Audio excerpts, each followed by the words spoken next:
हरे कृष्णा। सभी भक्तों का स्वागत है आज के इस प्रातःकालीन श्रीमद् भागवत क्लास में।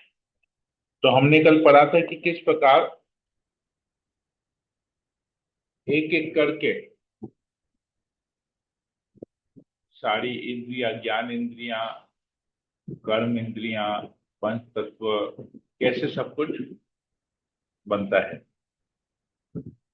मिथ्या अहंकार से, या अहंकार के सतोगुण, रजोगुण और तमोगुण के हिसाब से क्या क्या चीज प्रकट होता है। आज हम लोग इसी में और आगे पढ़ेंगे। बहुत इंपॉर्टेंट इसका, इस अध्याय का जो लास्ट पार्ट है इतना सुंदर है, क्योंकि ये पूरा कन्वर्सेशन आ रहा है किस, कौन से प्रश्न के आधार पे। देवहूति पूछती है कि मैं तो एक स्त्री हूं, मैं कैसे भक्ति कर पाऊंगी, मुझे क्या ज्ञान लेना चाहिए और कैसे भक्ति करनी चाहिए। अभी भगवान ज्ञान दे रहे हैं।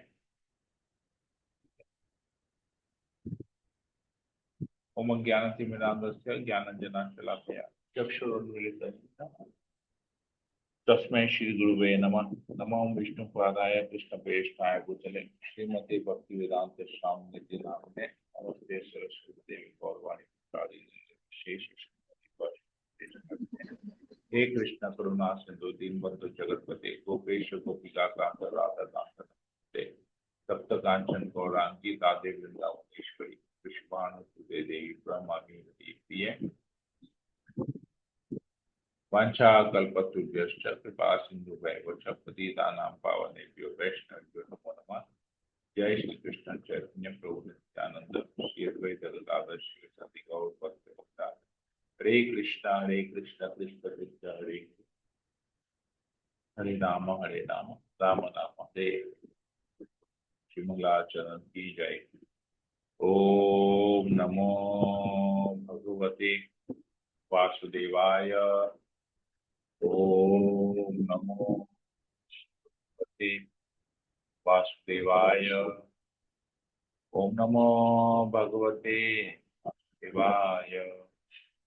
श्रीमद् भागवतम तीसरा स्कंद अध्याय 26 श्लोक नंबर 50। जब ये सारे तत्व मिले नहीं थे तो सृष्टि के आदि कारण श्री भगवान ने काल, कर्म तथा गुणों के सहित 7 विभागों वाली अपनी समग्र भौतिक शक्ति महत तत्व के साथ ब्रह्मांड में प्रवेश किया।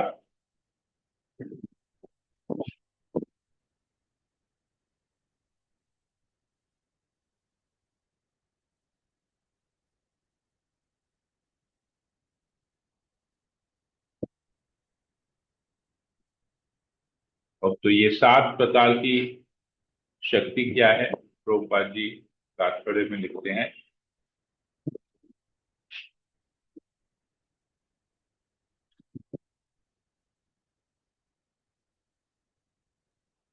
जो है 5 भौतिक तत्व, पृथ्वी, जल, अग्नि, वायु, आकाश।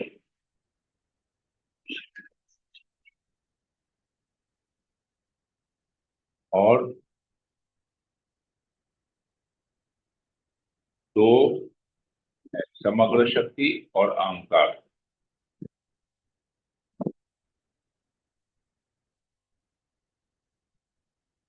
आगे कहते हैं भगवान की उपस्थिति के कारण उत्प्रेरित होने तथा परस्पर मिलने से इन 7 तत्वों से एक जड़ अंडा उत्पन्न हुआ, जिससे विख्यात विराट पुरुष प्रकट हुआ। यह अंडाकार ब्रह्मांड भौतिक शक्ति का प्राकट्य कहलाता है। जल, वायु, अग्नि, आकाश, अहंकार तथा महत तत्व की इसकी परतें क्रमशः मोटी होती जाती हैं। प्रत्येक परत अपने से पूर्व वाले से 10 गुनी मोटी होती है और अंतिम बाह्य परत प्रधान से घिरी हुई है। इस अंडे के भीतर भगवान हरि का विराट रूप रहता है, जिनके शरीर के अंग 14 लोक हैं। तो ये हमने इसके बारे में पहले भी एक बार फोटो शेयर किया था, ये अंडे का रूप का। जहां पर ये समझ में आएगा। किसी को याद है कि हमने एक फोटो में इसको शेयर करके दिखाया था सबको?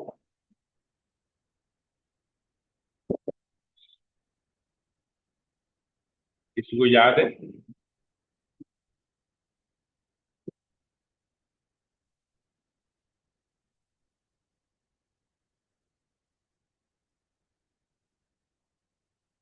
याद है किसी को कि हमने इसका एक, इस ब्रह्मांड का एक अंडा का रूप का एक फोटो शेयर किया था?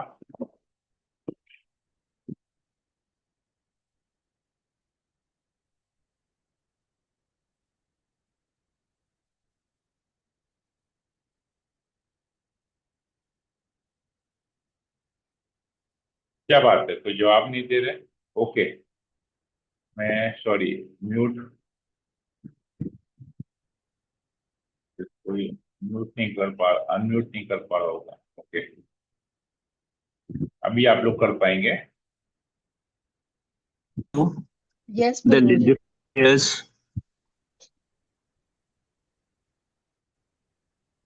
एक बार दोबारा से इस फोटो को शेयर करता हूँ, आप लोग देखिए तो समझ में आएगा कि हम लोग क्या यहाँ पर पढ़ रहे हैं।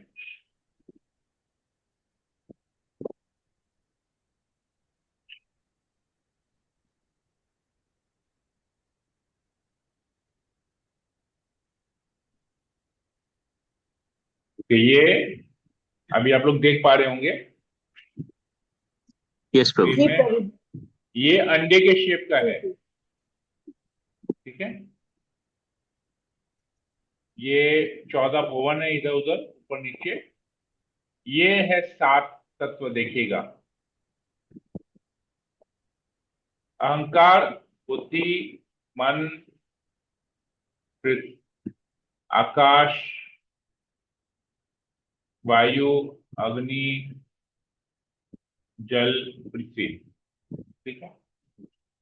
इधर क्या हम लोग पढ़ रहे हैं कि यह अंडाकार ब्रह्मांड भौतिक शक्ति का प्राकट्य कहलाता है, ठीक है। जल, वायु, अग्नि, आकाश, अहंकार तथा महत तत्व की इसकी परतें स्तर क्रमश मोटी होती जाती हैं। तो जल के बाद वायु, वायु के ऊपर अग्नि, अग्नि के ऊपर आकाश, आकाश के ऊपर अहंकार, ठीक है। ये मोटी होती जाती है। कितनी मोटी होती है? प्रत्येक परत अपने से पूर्व वाली से दुगनी 10 गुनी मोटी होती है और अंतिम बाह्य परत प्रधान से घिरी हुई है। इस अंडे के भीतर भगवान हरि का विराट रूप रहता है, जिनके शरीर के अंग 14 लोक हैं। तो ये आपका देखेंगे, पृथ्वी, जल, अग्नि, वायु, आकाश, ठीक है। फिर ये फॉल्स इंटेलिजेंस, ये एक्चुअली मिथ्या अहंकार, बुद्धि और मन है, इसको मिला के एक होता है, जिसको यहाँ पर अहंकार कहा जाता है। क्योंकि अहंकार के सतोगुण, रजोगुण, तमोगुण, हमने पढ़ा था कि किस प्रकार रजोगुण से मन निकलता है, सतोगुण से मन निकलता है, रजोगुण से बुद्धि निकलती है और तमोगुण से बाकी इंद्रिय वगैरह। तो ये मिला के एक हुआ, इसके बाहर जो है वो प्रधान है।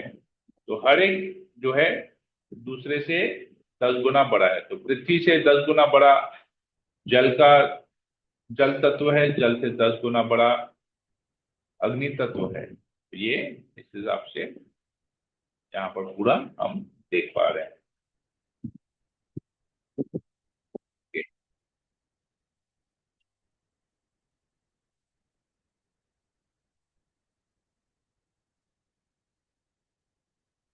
विराट पुरुष श्री भगवान उन सुनहले अंडे में स्थित हो गए जो जल में पड़ा हुआ था, और उन्होंने इस उसे कई विभागों में बांट दिया।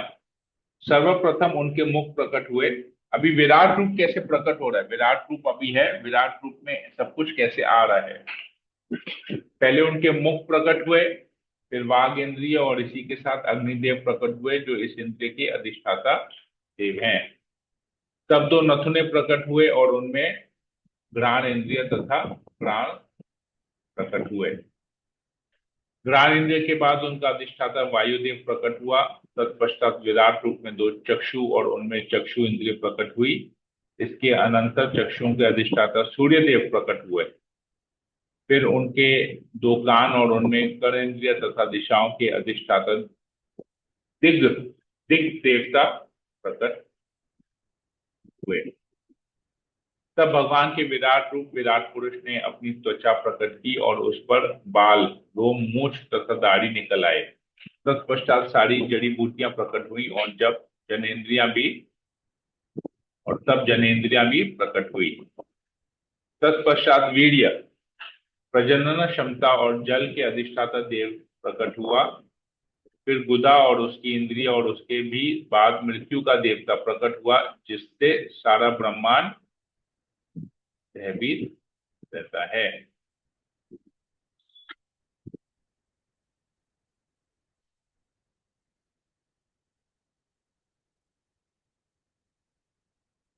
तत्पश्चात भगवान के विराट रूप के दो हाथ प्रकट हुए और उन्हीं के साथ वस्तुओं को पकड़ने तथा गिराने की शक्ति आई। फिर इंद्रदेव प्रकट हुए। तदनंतर दो पांव प्रकट हुए, उन्हीं के साथ चलने फिरने की क्रिया आई और इसके बाद भगवान विष्णु प्रकट हुए। विराट शरीर की नाड़ियां प्रकट हुई और तब लाल रक्त कणिकाएं या रक्त प्रकट हुआ।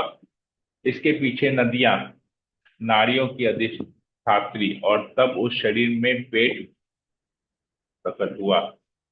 तत्पश्चात भूख तथा प्यास की अनुभूतियां उत्पन्न हुई और इनके साथ ही समुद्र का प्राकट्य हुआ। फिर हृदय प्रकट हुआ और हृदय के साथ साथ मन प्रकट हुआ। मन के बाद चंद्रमा प्रकट हुआ। फिर बुद्धि और बुद्धि के बाद ब्रह्मा जी प्रकट हुए। तब अहंकार, फिर शिव जी और शिव जी के बाद चेतना तथा चेतना का अधिष्ठाता देव प्रकट हुए।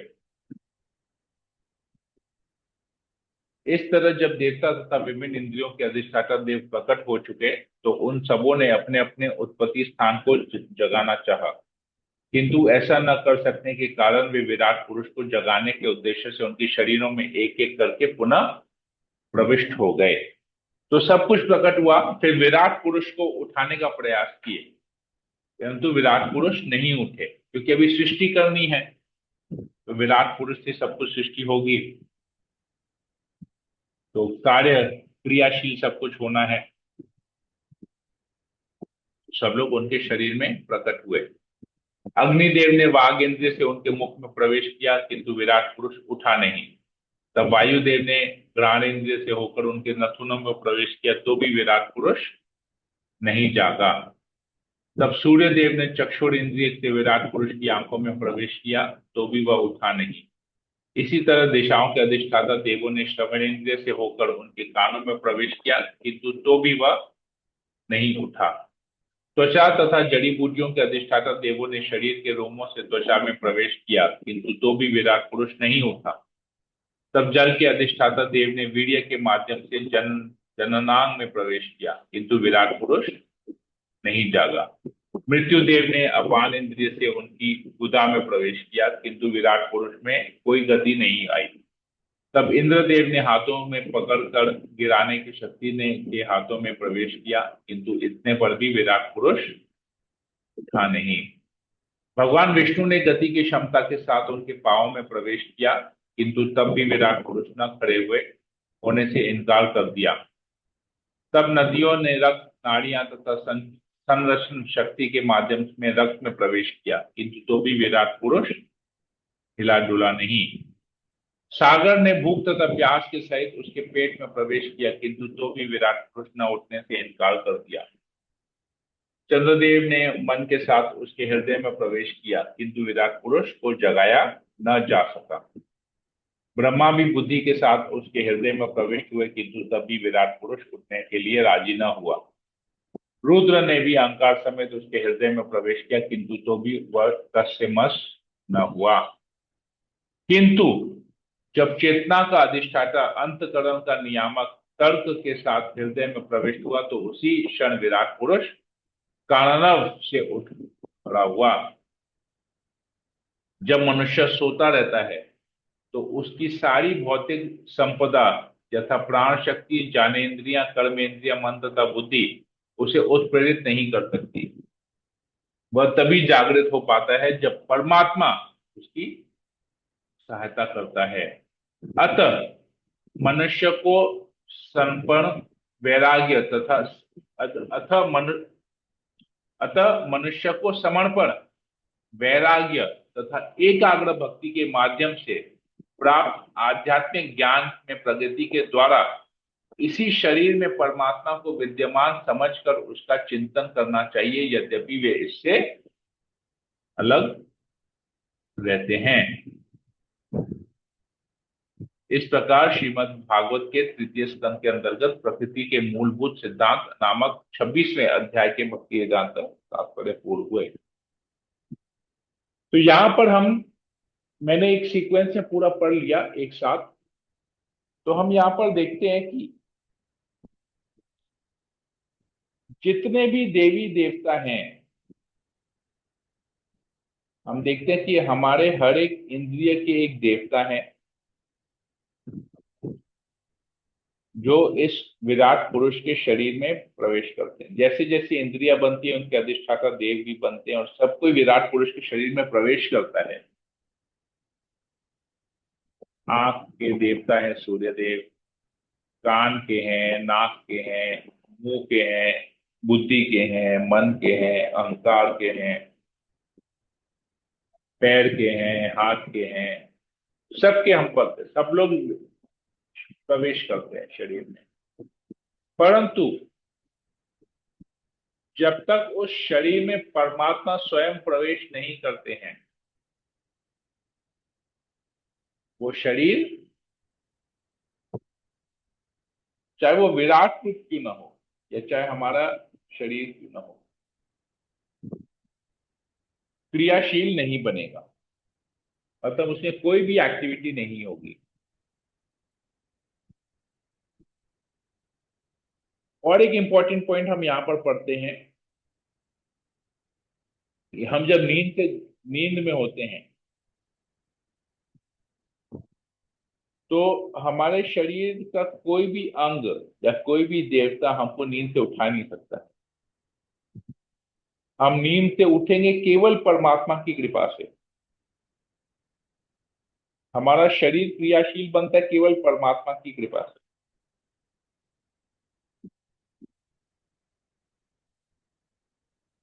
तो परमात्मा कितना इंपॉर्टेंट है हमारे जीवन में भक्ति करने के लिए, ये यहां पर पता चलता है। अब प्रश्न ये उठता है कि परमात्मा है कौन? हम कैसे उस परमात्मा का ध्यान कर पाएंगे, कैसे हम उस परमात्मा की भक्ति कर पाएंगे? क्योंकि देवहूति का प्रश्न क्या था कि मैं तो स्त्री हूं और मैं कैसे भक्ति योग का अभ्यास कर पाऊंगी, राइट? यही प्रश्न था देवहूति का। आप में से किसी को याद है? माता देवहूति का प्रश्न था, याद है आप में से किसी को? यही प्रश्न था और कुछ प्रश्न था?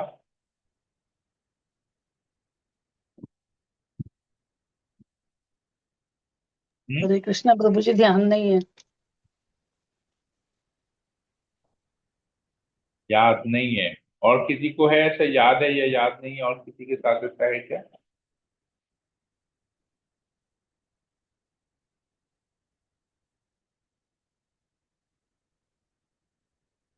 हम्म? देवहूति का यही प्रश्न था ना और कोई कुछ प्रश्न था?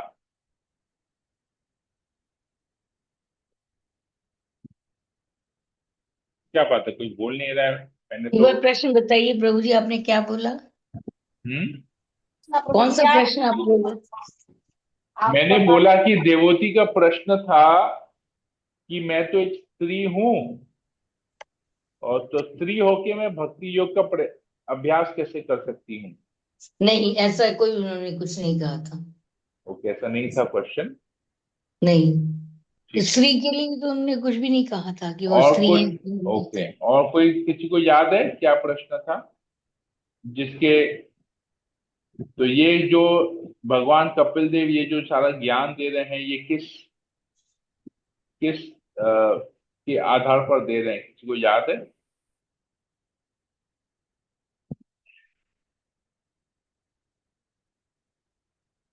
हरे कृष्णा प्रभु जी, दंडवत प्रणाम। प्रभु आत्मा को क्या, जैसे आत्मा तो ना स्त्री है ना पुरुष पुरुष है।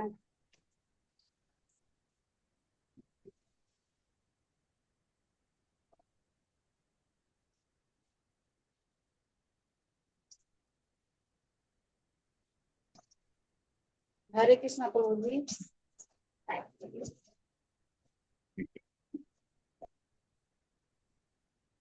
ओके।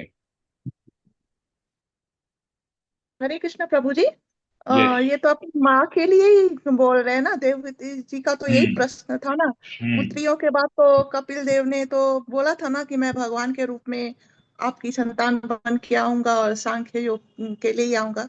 तो माता देवहूति तो यही जानना चाह रही थी ना कि वो तो एक स्त्री हैं और वो भक्ति योग में कैसे करेंगी, क्योंकि वो अकेली पड़ रही थी, उनके पति भी संन्यास ले लिए थे, मतलब चले गए थे उनको छोड़ के, बाकी तो पुत्रियां थी।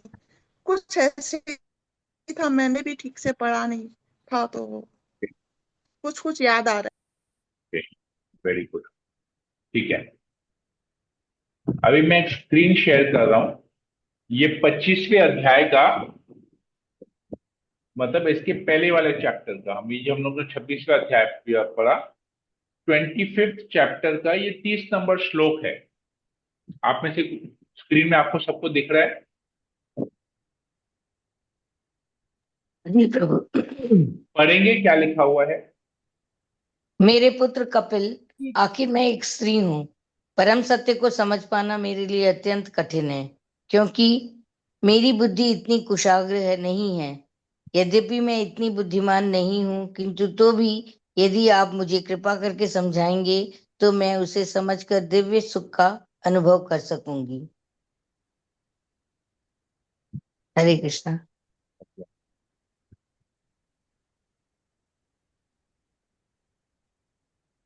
ठीक है, एक ये प्रश्न, इसका मतलब बताएंगे क्या है?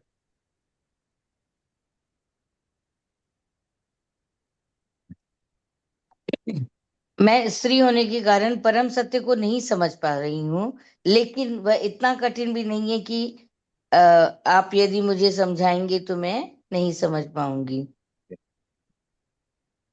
अभी हरे मैंने कृष्णा प्रभु। अभी एक और श्लोक, 28 नंबर श्लोक, एक्चुअली ये कंटिन्यूस 3 श्लोक है, तो हम लोग 28 नंबर से वापस पढ़ना स्टार्ट करते हैं। 28 नंबर पढ़ेंगे, क्या लिखा हुआ है?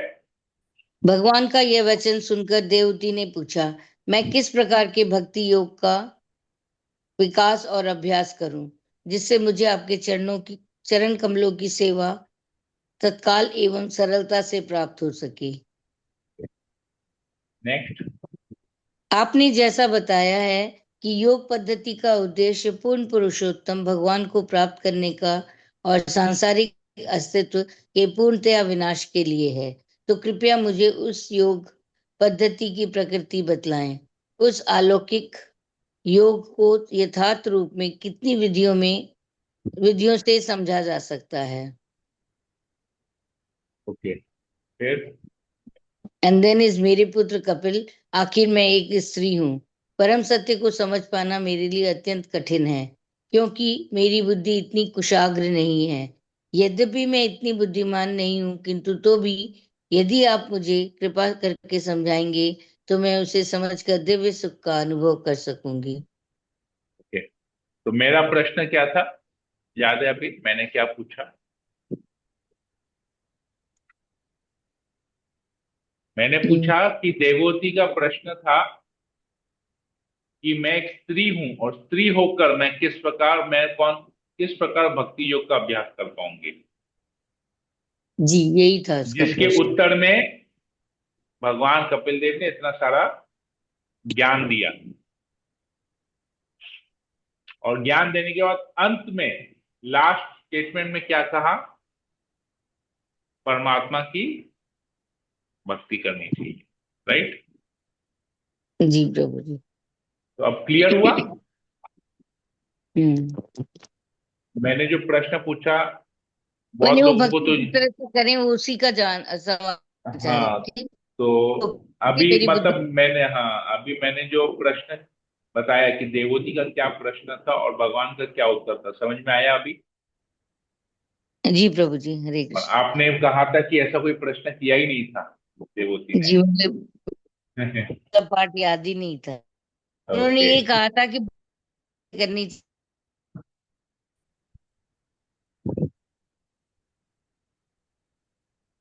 ओके। तो अभी सबको प्रश्न याद आ गया कि स्त्री होके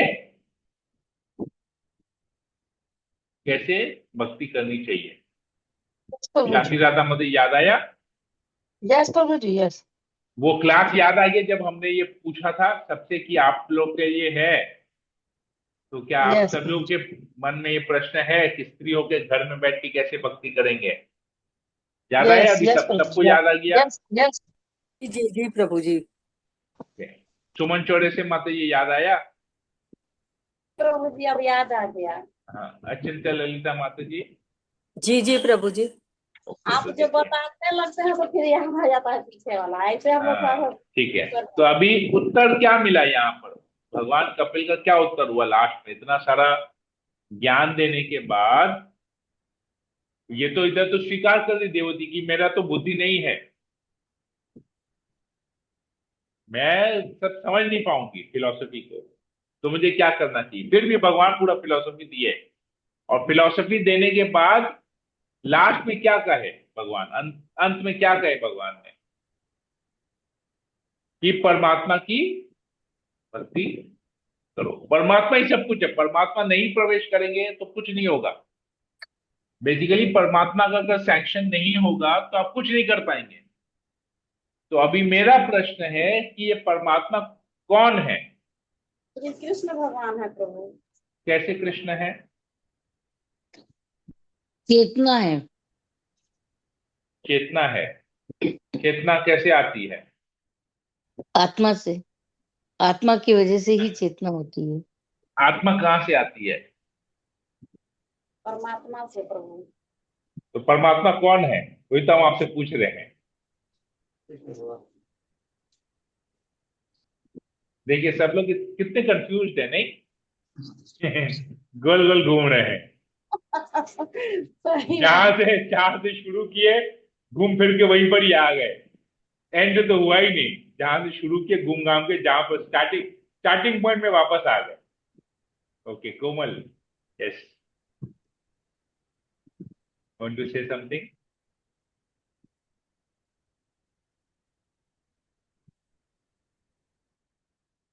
हरे नहीं, कृष्ण नो प्रभु। यस, नो, ओके, ठीक है। तो किसने कहा कि परमात्मा कृष्ण है? हाँ वही बोले हैं प्रभु जी। तो मैंने फिर पूछा कि कैसे कृष्ण है? कंफ्यूज हो रहा है तो आप समझा दीजिए। भगवत गीता का 15वां अध्याय किसने पढ़ा है? वो हम भी पढ़ रहे हैं और प्रभु जी से सुने भी हैं पर थोड़ा सा नहीं नहीं, कंफ्यूज। मैं पूछ रहा हूं, मैं एक छोटा सा प्रश्न पूछ रहा हूं सीधा। भगवत गीता का 15वां अध्याय किसने पढ़ा है? हम पढ़े हैं प्रभु। और किसी ने पढ़ा है 15वां अध्याय भगवत गीता का? जी प्रभु जी। प्रभु जी पढ़ा है, सब हमने पढ़ा है प्रभु जी। किसने नहीं पढ़ा चलिए वो बताइए। I have not gone. I have not read that much.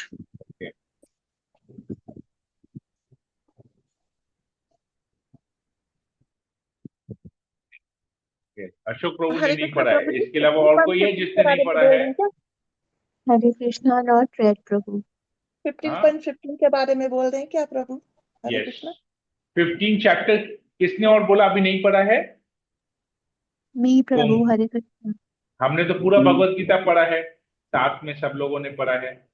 Yes प्रभु, पर ऐसे इंडिविजुअली नहीं पढ़ा है। ओके आपके साथ रेड अलोंग है, पर इंडिविजुअली नहीं पढ़ा है। ओके हरे कृष्ण प्रभु, सर्वस्व यस श्याम विष्टो के बारे में बोल रहे हैं क्या? यस, देखिए, सर्वस्य चाहम हृदय सन्निविष्टो मत्त स्मृति ज्ञानम अपोहनम च।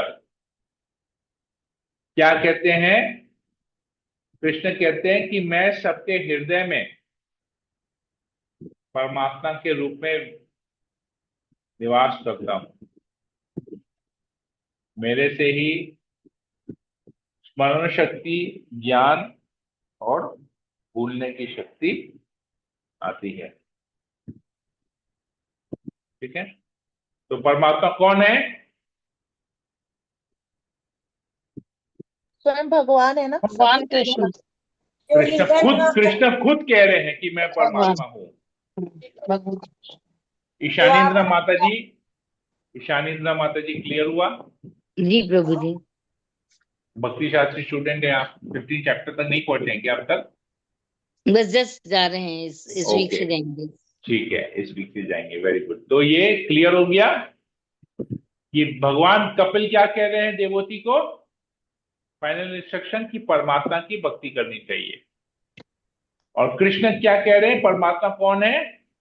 मैं हूँ तो हमको किसकी भक्ति करनी चाहिए? कृष्ण की। तो माता जी लोग को किसकी भक्ति करनी चाहिए? कृष्ण भगवान की। कृष्ण की कृष्ण भगवान प्रभु लोगों को किसकी भक्ति करनी चाहिए? कृष्ण की। तो अभी हम लोग कृष्ण की करनी तो चाहिए। अभी हम लोग क्या कर रहे हैं?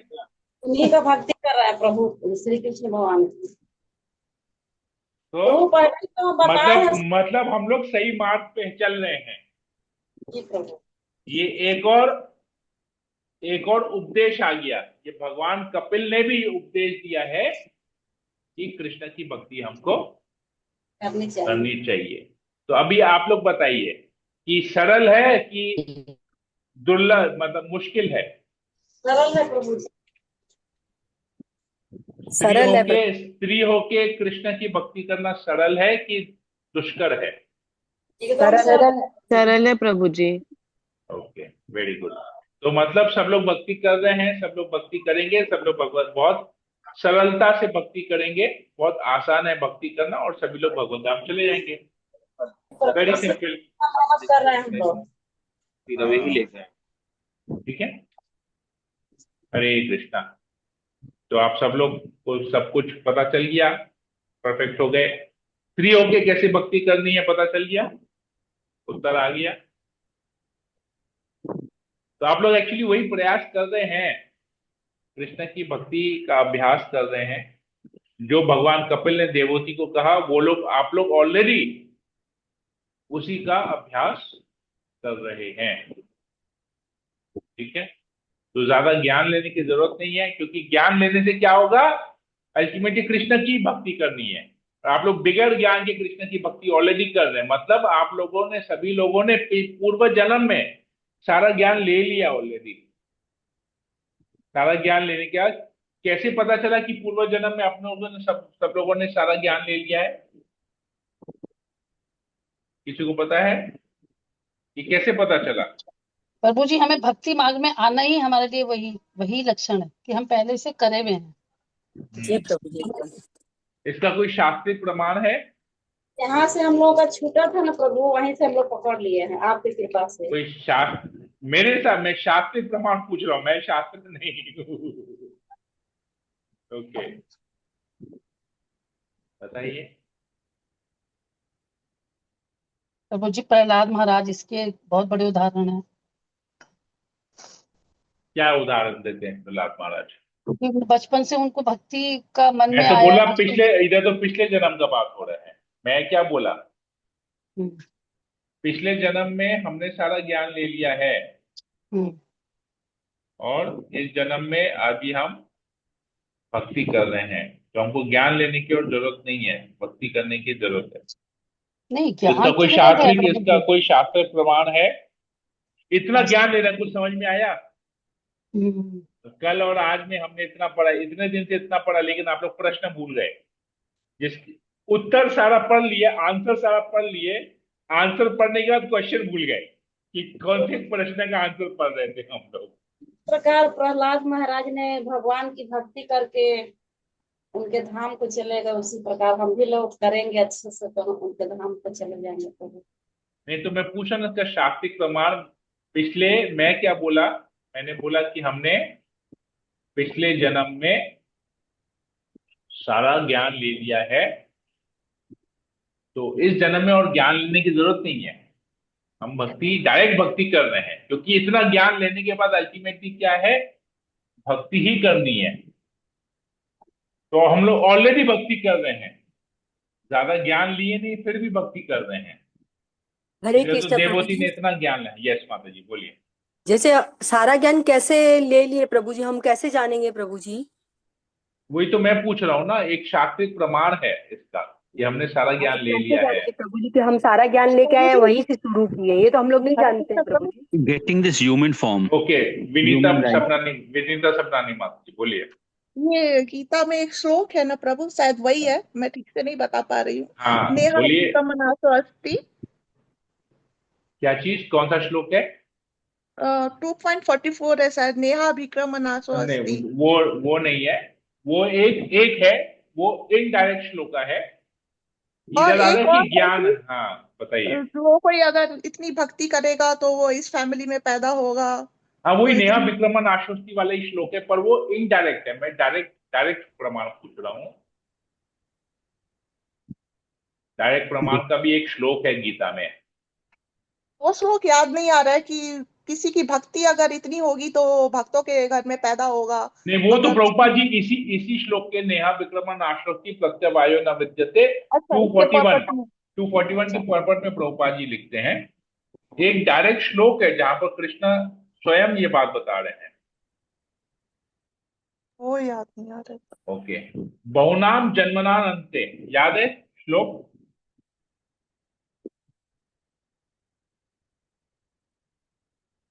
बहुनाम जन्मनान अंते, देखिए डायरेक्ट हमने सब कुछ किया गीता में, एक एक सब कुछ कवर किया, इतना मेहनत करके, इतना समझा के।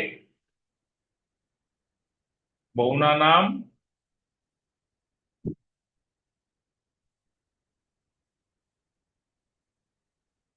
बहुनाम जन्मनान अंते, 7वें अध्याय का 19 नंबर श्लोक।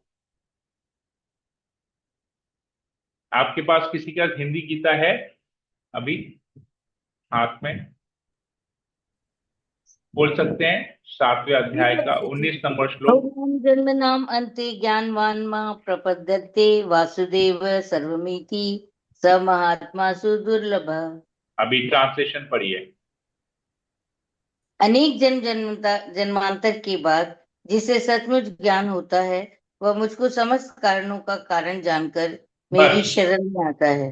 हाँ, ऐसा क्या महात्मा वापस से दुर्लभ पढ़िए, है। वापस से पढ़िए। अनेक अनेक जन्मों के बाद, एक जन्मांतर के बाद जिसे मन सचमुच ज्ञान होता है, जिसमें सब वह कुछ मुझको ज्ञान होता है, बस जिसे सब कुछ सचमुच ज्ञान होता है, वो क्या करता है? ज्ञान लेने के बाद क्या करता है? वह मुझको समस्त कारणों का कारण जानकर मेरी शरण में आता है। मेरी शरण में आता है। तो बहुत ऐसा अनेक जन्म, महात्मा अनेक, अत्यंत हाँ, दुर्लभ है। अनेक जन्मों के बाद, जन्म जन्मांतर के बाद, सारा ज्ञान लेने के बाद क्या कंक्लूजन करता है कि भगवान ही सब कुछ है, सर्व कारण कारणम है, और उसकी शरण में जाता है। तो मैंने क्या कहा, अभी आप लोगों ने पूर्व जन्मों में सारा ज्ञान ले लिया है, अभी आप लोग भक्ति कर रहे हैं, तो यही श्लोक है ना। अनेक जन्मों तक आपने ज्ञान लिया है और अभी क्या कर रहे हैं? डायरेक्ट भक्ति कर रहे हैं। कैसे कर पा रहे हैं भक्ति डायरेक्ट? क्योंकि आपने ज्ञान ऑलरेडी ले लिया है, तभी तो शरणागत हो रहे हैं, तभी तो गुरु के प्रति शरणागत हुए, तभी तो आप लोगों को नाम मिला। हम लोगों को गुरु से नाम मिला कि हम लोग फलाना फलाना दास है, फलाना फलाना देवी दासी है। समझ में आया? डायरेक्ट भगवान कह रहे हैं। अब किसी ने प्रश्न पूछा कि कैसे हमको पता कि हमने सारा ज्ञान ले लिया है? आंसर आ गया? जी प्रभु जी। अचिंत्य ललिता माता जी, आपने प्रश्न किया था ना? कि हमको कैसे पता कि सारा ज्ञान आ गया? तो भगवान क्या बता रहे हैं? भगवान नहीं बता दिया।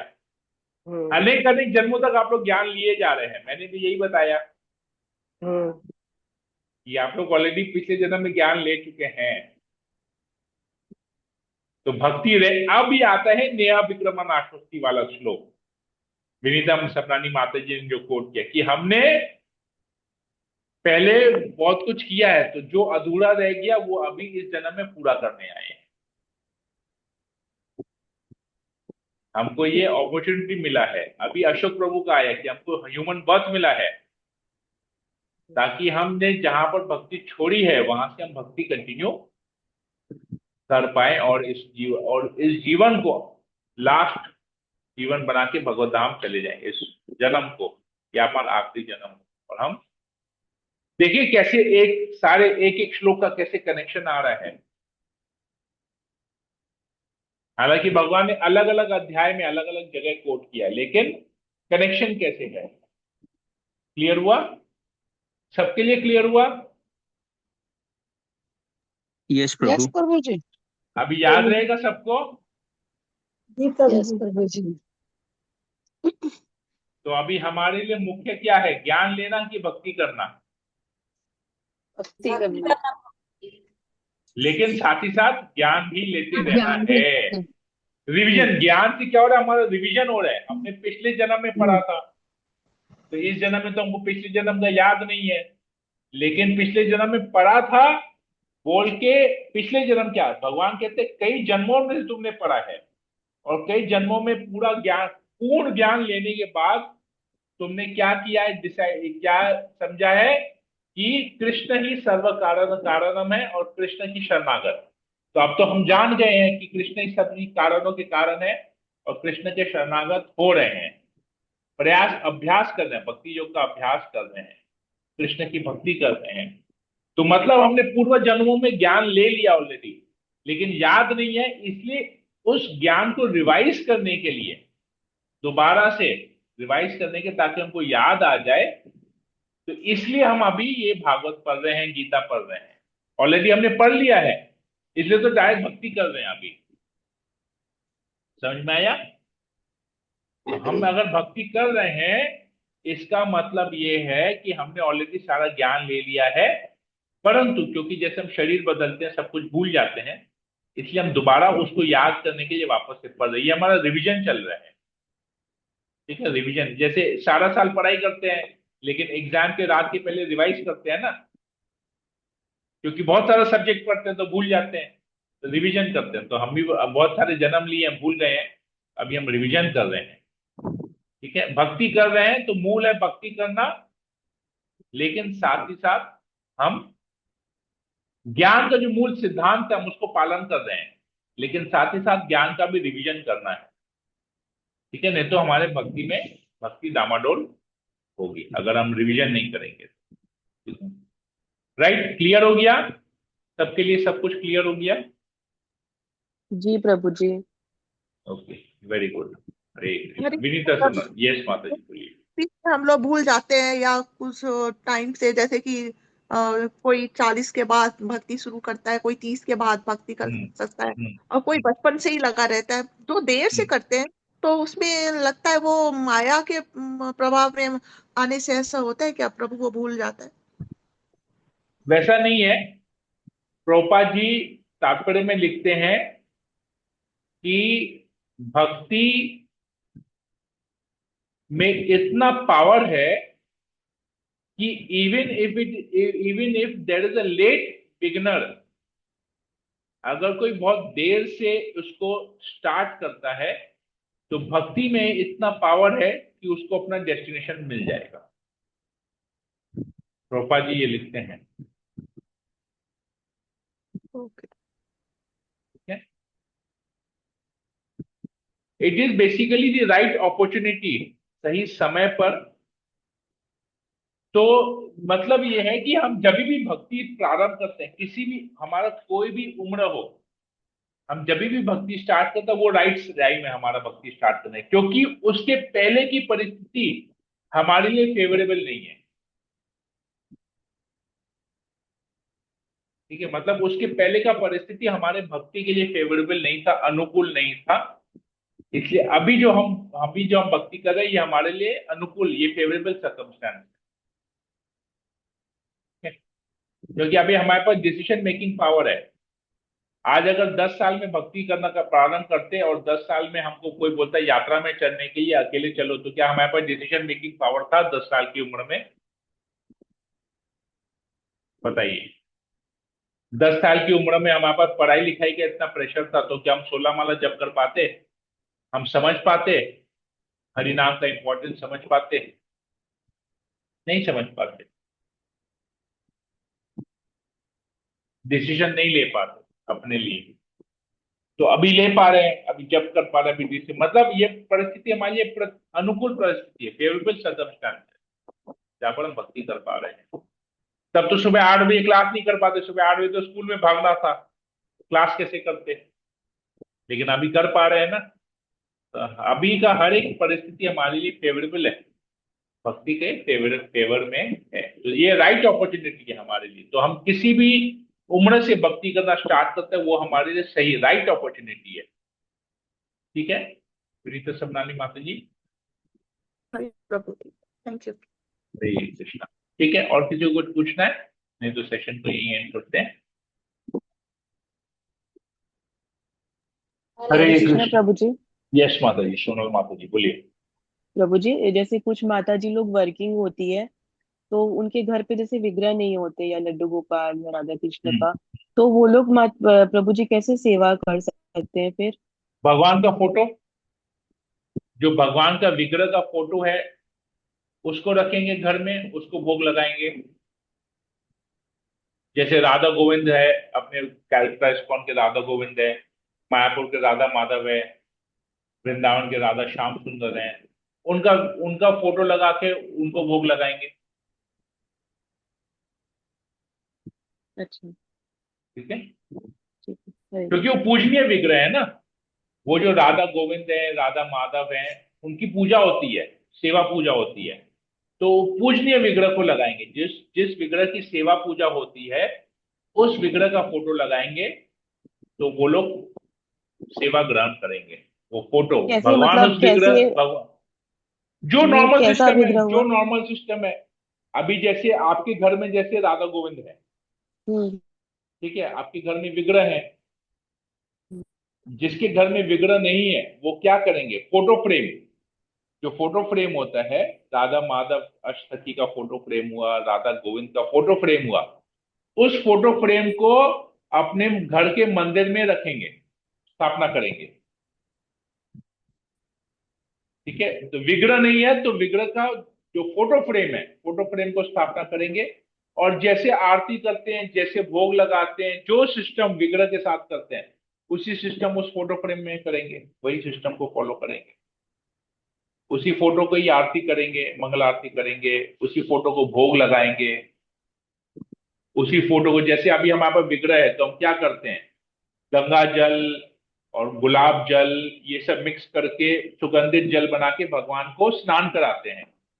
तो वो लोग जी जिसके प्रभु पास जी। विग्रह नहीं है, जिसका फोटो फ्रेम है, वो क्या करेंगे, उसी जल से, सुगंधित जल से कपड़े को गीला करके उस फोटो फ्रेम को पोंछेंगे, इस भाव से कि हम भगवान को स्नान करा रहे हैं। करा रहे। ठीक है, हाँ बताइए। जिस भाव से विग्रह को भोग लगाते हैं, थाली सजा के तुलसी पत्ता डाल के, उसी भाव से उस विग्रह, उस फोटो फ्रेम में भी भगवान को भोग लगाएंगे। Same same process, same process, अलग ज्यादा कुछ नहीं है। जिस प्रकार हम सुबह भगवान को, विग्रह को उठा के भगवान को हम आचमन कराते हैं, उसी प्रकार फोटो फ्रेम में भी आचमन कराएंगे, भगवान को आचमन कराएंगे। सेम वही भाव, भाव वही रहेगा, the mood will be the same. ठीक है, तो जैसे क्लियर अगर हुआ? प्रभु जी भोग, माता जी हाँ लोग बोलिए। जैसे वर्किंग है तो सुबह चले जाती है, रात को आती है, तो हाँ, वो पूरा दिन भर का भोग का फिर कैसे होगा? कोई नहीं है दोस्त में, फोटो फोटो फ्रेम में दिन भर का भोग का नहीं है। फोटो फ्रेम में उतना हाई लेवल का सेवा नहीं है, क्योंकि फोटो फ्रेम है, विग्रह नहीं है। ठीक है ना। तो इसलिए फोटो फ्रेम जिनका, वो सुबह भोग लगाएंगे एक बार, रात को एक बार भोग लगाएंगे, कोई दिक्कत नहीं है। सारा दिन का जरूरत नहीं है सेवा करने की। ठीक है प्रभु जी। ठीक है। हरे हरे कृष्णा। कृष्णा। ठीक है। और किसी को पूछना है? ईशानी माता जी। जी प्रभु जी, वो आचमन के बारे में आपने क्या बोला कि कैसे आचमन करते हैं भगवान का? भगवान को आचमन, हम लोग जैसे हाथ मुंह धोते हैं, तो वैसे ही भगवान का पाद्य मंत्र मंत्र उच्चारण करके भगवान का पाद्य के जल से गिरा देंगे, भगवान के मुख के सामने जल गिरा देंगे एक मंत्र बोल के, जस्ट ऑफरिंग। पर वो मंगला आरती में तो करते ही हैं, क्या करते हैं मंगला आरती में? शंख के अंदर जो जल डाल के। वो आचमन नहीं हुआ। आचमन मतलब हाथ मुंह धुलाना, पैर मुंह धुलाना, हाथ धुलाना, मुंह धुलाना, पैर धुलाना, उसको बोलते हैं आचमन कराना। तो वो अलग से करना होता है? हाँ हाँ, हम लोग मंगल आरती के पहले हम लोग आचमन करते हैं कि नहीं करते हैं हाँ, हम अपने लोग आप करते को? हैं, भगवान का नहीं कराते हैं। हाँ, तो अभी आप सुबह उठ के ब्रश करते, आप सुबह उठ के ब्रश करते हैं कि नहीं, मुंह धोते हैं कि नहीं? प्रभु जी। खाना खाते हैं तो हाथ मुंह धोते हैं कि नहीं? जी। खाना खाने से पहले भी धोते हैं, खाना खाने के बाद भी धोते हैं। उसी को तो आचमन बोला जाता है। तो नहीं तो भगवान को भी तो भोग लगाने से पहले आचमन कराना पड़ेगा। भोग हो जाने के बाद भगवान का हाथ मुंह नहीं धुलाएंगे भगवान का? हाँ, भगवान का भोग के बाद कराते हैं कि तो उसी को, हाँ वही तो आचमन हुआ। तो नींद से उठाएंगे तो भी तो आचमन कराएंगे। नींद से प्रभु जी उठाएंगे तो करते हैं। जैसे हम लोग ब्रश करते हैं वैसे भगवान को ब्रश कराएंगे, नहीं तो आचमन कराएंगे। दोनों में से कुछ तो कराना पड़ेगा। हाँ, तो भगवान का आचमन कैसे हो? तो भोग के बाद भगवान को कैसे आचमन कराते हैं? ओके, हाँ, ठीक ठीक है, समझ गई प्रभु जी। सेम सिस्टम है ना, देयर नो डेफिनेट प्रोसेस। जैसे भोग के बाद आचमन कराते हैं वैसे भोग के पहले आचमन कराएंगे, वैसे भगवान को नींद से उठा के आचमन कराएंगे। सेम सिस्टम है, आचमन का कोई अलग पद्धति नहीं है। Same same system all through out. Okay, ठीक है प्रभु जी। हरे कृष्णा। हरे कृष्णा। ओके, और किसी को पूछना है? नहीं, ठीक है, सेशन को यही एंड करते हैं। हरे कृष्णा कृष्ण कृष्ण हरे हरे, हरे राम राम राम हरे हरे। वंचा कल्पतुभ्यश्च कृपा सिन्धुभ्येव च पतितानां पावनेभ्यो वैष्णवेभ्यो नमो नमः। समेत भक्तवृंद की जय, जगत गुरु शिला प्रभुपाद की जय, ग्रंथराज श्रीमद् भागवतम की जय। हरे हरे कृष्ण। कृष्णा।